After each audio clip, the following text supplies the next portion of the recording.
The next slide, I am saying here, invest properly. Invest properly.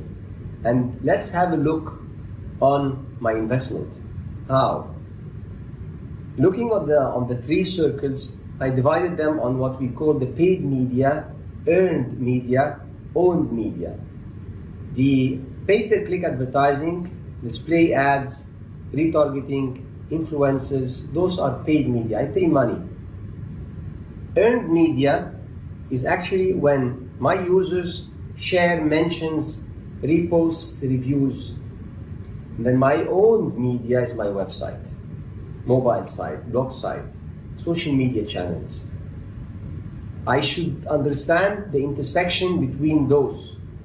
So between the paid media and the owned media, you can find a point of intersection called gain more exposure to web properties with SEO and PPC. If I have a proper research and strategy at the beginning, that I was able to build a proper website targeted with a proper SEO, any pay-per-click advertising, any paid advertising will actually be captured by Google. And if Google has been rating me on my own media with this quality score, any paid advertising will be added to my score, I will go up.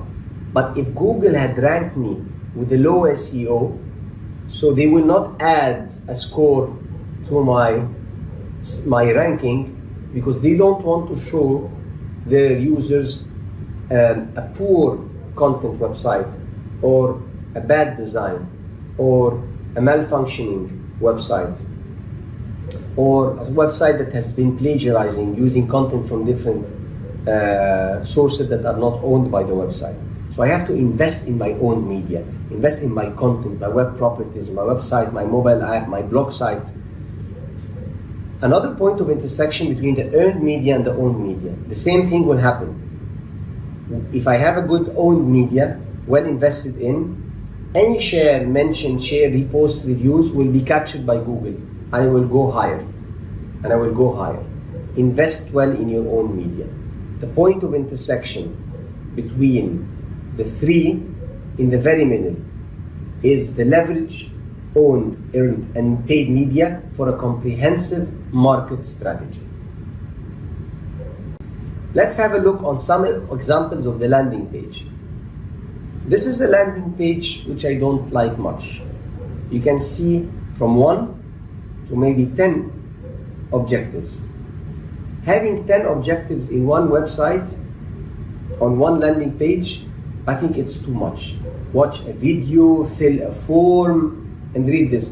What they're trying to do here is that they try to convince the user. But what can happen here is that the user can watch the video and then he can forget about the conversion. The user can actually read a content and click on it and then go outside the website. So it's rich, yes. Having many targets, yes. It's catchy, a lot of blocks. ROI driven, effectiveness, I don't think so. The consumer psychology is built, the consumer psychology science actually says that don't distract your user with many colors, many boxes, many targets. Try to have one target to be able to get the most effectiveness out of it.